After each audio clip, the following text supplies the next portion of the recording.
Hi folks, Mark here from Seahorses, and welcome to yet another instalment from yours truly. And today I'm actually going to be doing something that I don't really do that often, and that is an unboxing video. Now, you may have seen of late recently that I've been doing quite a lot of ocean related stuff, swimming out with surfers and just enjoying the ocean. Now, the ocean's always played a very large part in my life, especially with work, and seeing as I was, previous to doing all of this stuff here in Okinawa, worked predominantly as an underwater cameraman. And since coming to Okinawa, diversified a bit and started doing a bit more terrestrial, landscape, that kind of stuff.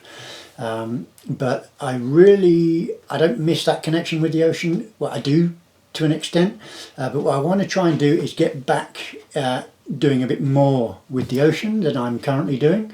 And what I've opted to do is fine art photography using the ocean as part of the medium, but the way that I'm going to do it is by doing split shots, what is called split level or split shot photography.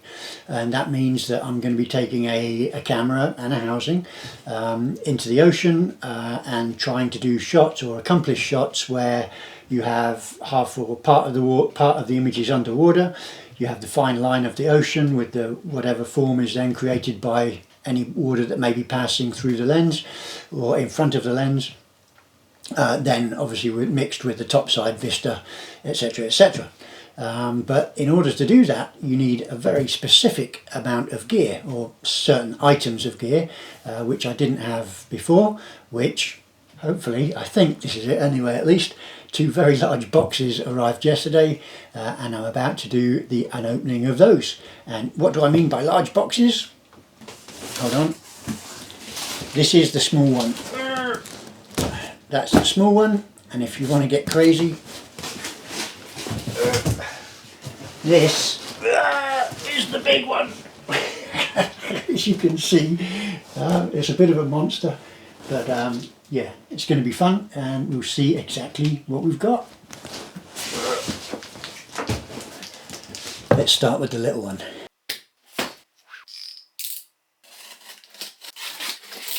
So what have we got? The moment of truth. Lots of packaging inside. Ooh, don't you just love these? Oh, what's this? Okay, well, this is probably going to give the game away. It is actually a leash, okay, for connecting something to me. And it's from a company called AquaTech. Now, any of you who are into liquid imaging or ocean imaging will know straight away that AquaTech are one of the leading, if not the leading, manufacturer of surf housings dedicated for cameras in order to be able to take them into an ocean environment, used predominantly for the sport of surfing. So let's dive a little bit deeper. So, one leash. Okay, let's get rid of some of these. Loads of padding. Okay, another little box. Okay, what have we got here? Okay.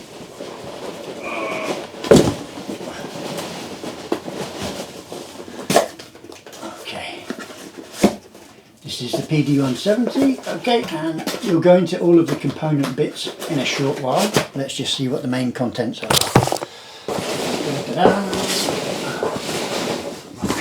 Let's just get rid of all this stuff. I've got bloody packaging all over my floor. There's another little box inside the big box, and let us see what we have here. Dun, dun, dun. Starting to look very suspicious and lovely. Here we go. There we go, folks. A lovely little housing for my DSLR. Things are getting good. Cool beans. Right, now let's get into it. Anyway, that is So this is a housing. Now, as with all of the housings from AquaTech, they have a base and a pro version. This is the pro version for this camera, and you can tell that quite simply because the back plate, or the plate that goes across the back of the housing, has got all of these buttons and controls in order to fully control the camera when it's sitting inside the housing. If you have the base housing, you don't have any of those buttons. You just have to set the camera up to work either in aperture priority or shutter priority with autofocus when you use a base housing. So yeah, got the pro housing, and I'm very stoked to see how it all comes about. Okay, let's have a look and see what else we've got, because this is only part of the gear that I'm going to need, which is very specific gear in fact, which I'm going to need in order to be able to do those split shots. Now obviously in front of the camera I'm going to need to have some kind of port in order to be able to accomplish those shots. And if you look here with this back plate, okay, everything's in place, looks really beautiful, and all of the controls on the back that correspond with the controls on the camera, so including focus. Good stuff. All right, let's get into the big box.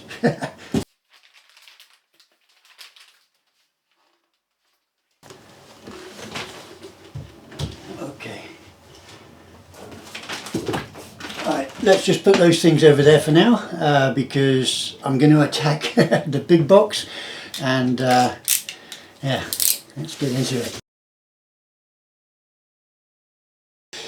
In order for me to be able to correctly accomplish shooting split water shots, you need what is called a dome port. Now a dome port is, and some of you may have seen it, if you've seen people shooting underwater, you have this quite large bulbous kind of like dome on the front of a housing or a camera or whatever it is that you're shooting with in the water. And what that does is it pushes the water away from the lens, so that it allows you to focus and get more of that line in focus. Now I'm going to be doing a completely separate video all about dome ports, because I do have a number of them. But what I've always wanted, and what I've just managed to get, is the be-all and end-all of dome ports in order to be able to do this crazy split water fine art shots that I've been after for a long time. This believe it or not, is the dome port that I'm going to be using with that housing. This is what is called the PD16 from AquaTech, and it is a 16-inch acrylic dome port to be used in order to accomplish almost perfect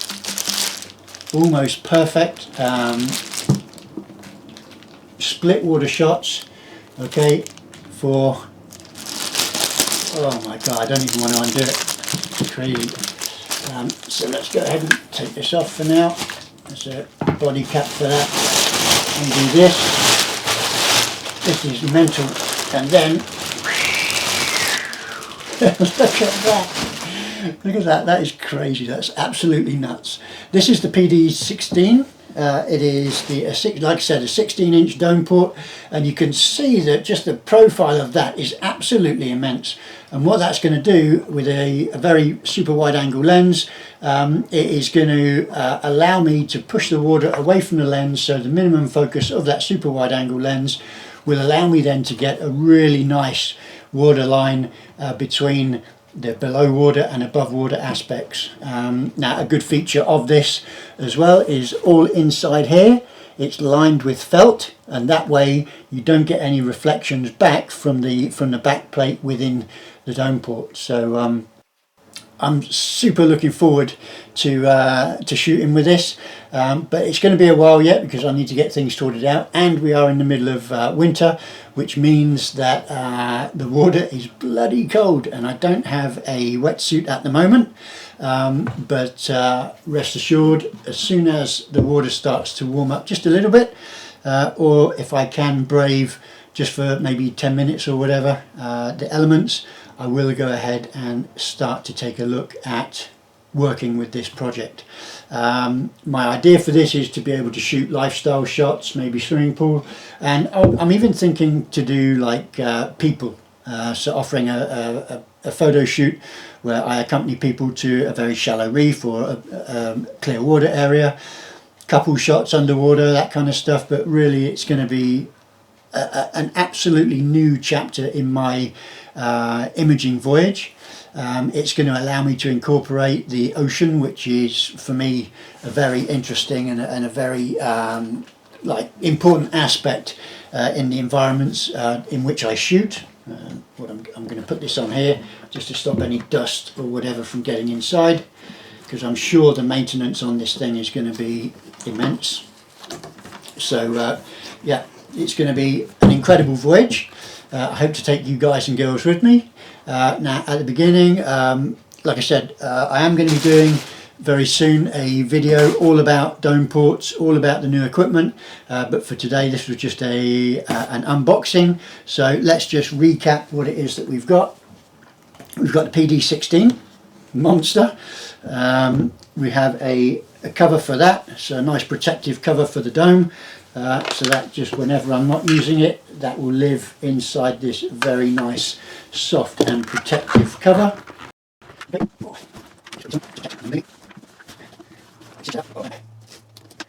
What a beast.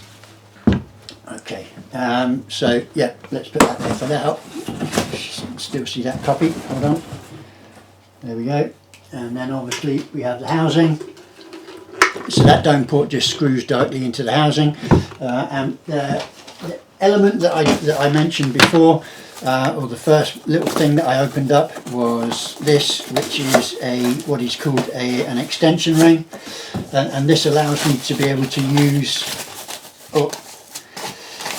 other lenses with the dome port, but because other lenses may be longer, what I need to do is to place what is called an extension ring onto the housing and then put the dome port on that, because then it allows the longer lens, which may fit to here, it allows the front element to be at the very base of the opening of the dome port, and so therefore maximizing the effect of that space between between the camera lens and the front element of this beast.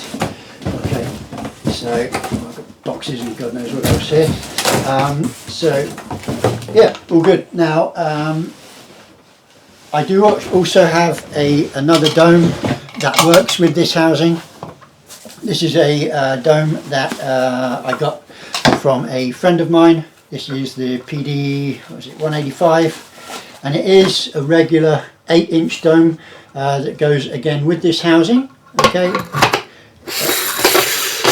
so just to show you how it goes together, there you go. So now I've got an 8-inch dome that would be good to use with a 24-70, for example, if I wanted to use that. Now I don't always want to use a dome port, because sometimes I want to use lenses with a longer focal length, so like say 50, maybe even an 85, or at times a 70 to 200.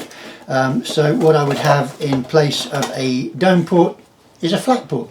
Okay, and that then just screws either directly onto the housing or into the corresponding extension bracket that we have here, and then that way I have a flat port to be able to use with a non-wide angle lens, more of a longer focal length lens, as opposed to a super wide. Okay, so I've got everything at the moment that's going to allow me to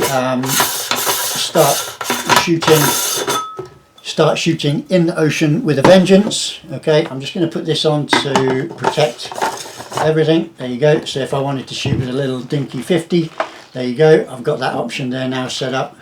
Obviously I need to crank that down, but I'm not going to start preparing the equipment yet, because I need to look at it, I need to get everything fitted, I need to just familiarize myself with the settings, but very soon I will be having more content around this gear and how I set my camera up in order to be able to work efficiently and quickly with this camera, or with the housing. So should be good.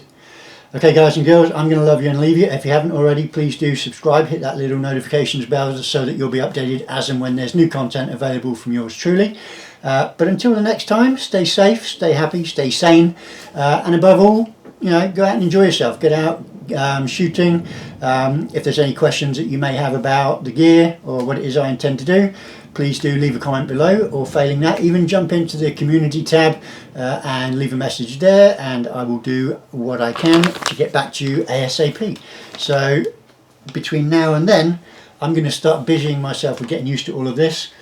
Take care, adios, arrivederci, see you soon.